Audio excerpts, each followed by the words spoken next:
बोलिए गौ माता की।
और जो गौ भक्त इन बच्चों के लिए झूले भी बनवाना चाहते हैं तो वो बनवा सकते हैं।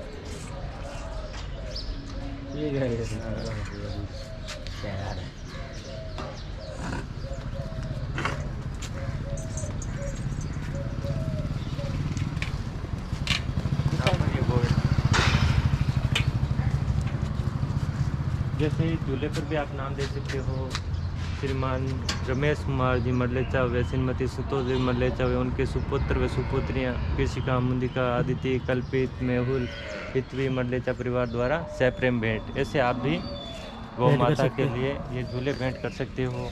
अभी जैसे सर्दी आ रही है तो सर्दी के अंदर कंबल भेंट कर सकते हैं और अन्य ग्यारह पर्व वगैरह जैसे आते रहते हैं, अपने पूर्वजों की पुण्यतिथि वगैरह हो उस टाइम पर आप भी गौ माताओं को भेंट कर सकते हैं। ये हिरण का बच्चा है जो जम्बेश्वर, इसका नाम जम्बेश्वर है। जो बिश्नोई समाज है उनको अपने हिरण से बहुत प्रेम है। मैं भी बिश्नोई हूँ जी सर। जीव रक्षा के लिए हमेशा तत्पर रहते हैं। और इसी प्रकार से ये बच्चा है जो अनाथ आया था, अपनी माँ से बिछुड़ गया था, तो इसको यहाँ पर लेके आए। शुरुआत में हमने इसे बकरी का दूध पिलाया, जो छोटे होते दूसरा दूध पचता नहीं है हिरण को, बकरी का दूध हल्का रहता है, पच जाता है। और बाद में ये धीरे धीरे यहाँ पर बड़ा हो रहा है और एकदम से जैसे ये बड़ा हो जाएगा तो स्वस्थ हो गया है जिनसे पूर्ण रूप से, तो वन विभाग के कर्मचारियों की निगरानी में जंगल में छोड़ दिया जाएगा।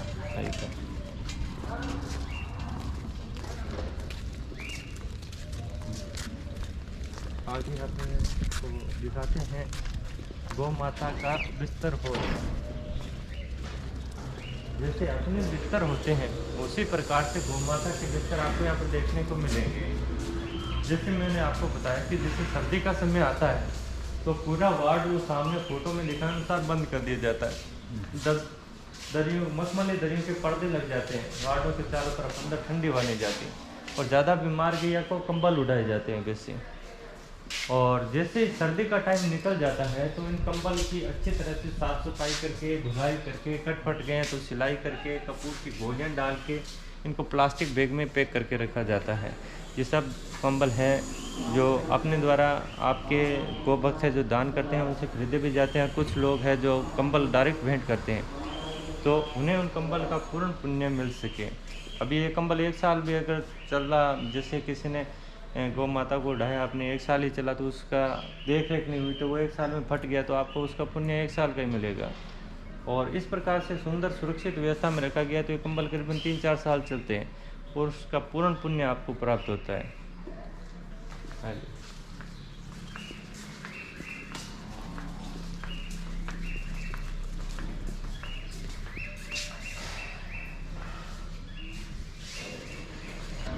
आईसीयू वार्ड, इस वार्ड के अंदर अपने सबसे ज़्यादा सीरियस गौ माता है।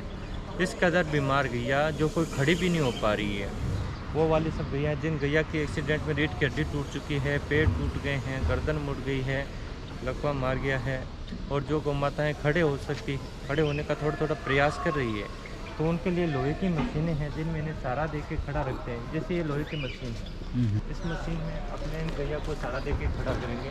अभी तो सुबह जैसे सूर्य उदय हुआ है और अपनी गैया का ट्रीटमेंट चालू हो गया। जैसे ट्रीटमेंट हो गया है और जो गैया खड़ी हो रही है उनको इस मशीनों में तो गैया ने इसको खड़ा करने के लिए शुरुआत कर दी है।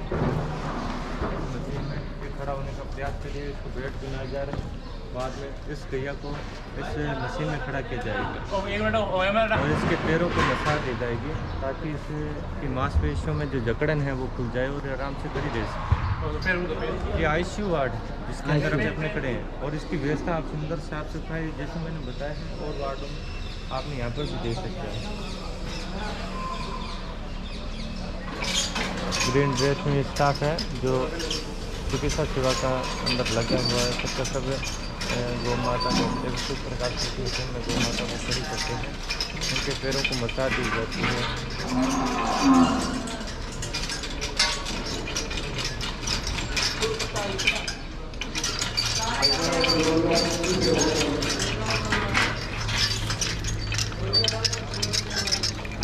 ये बड़ी रहती है तब इसको क्या है अपने चारा मिल सके इसलिए स्टैंड बनाए हुए हैं। और ये सर्दियों के टाइम के मैं कंबल दिखा देता हूँ तब तक आपको। ये देखिए अभी रात्रि के अंदर ये सब कंबल है जो भैया को उड़ाए जाते हैं और दिन को वापस इन्हें समेट कर इधर रख दिया गया है।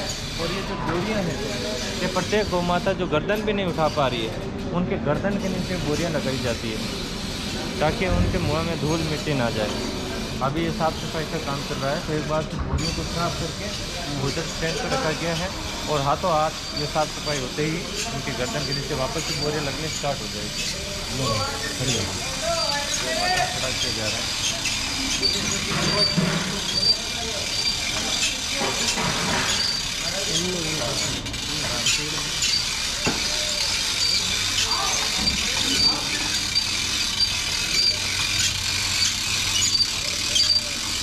बस बस ज़्यादा हो रही है थोड़ा नीचे थोड़ा नीचे रख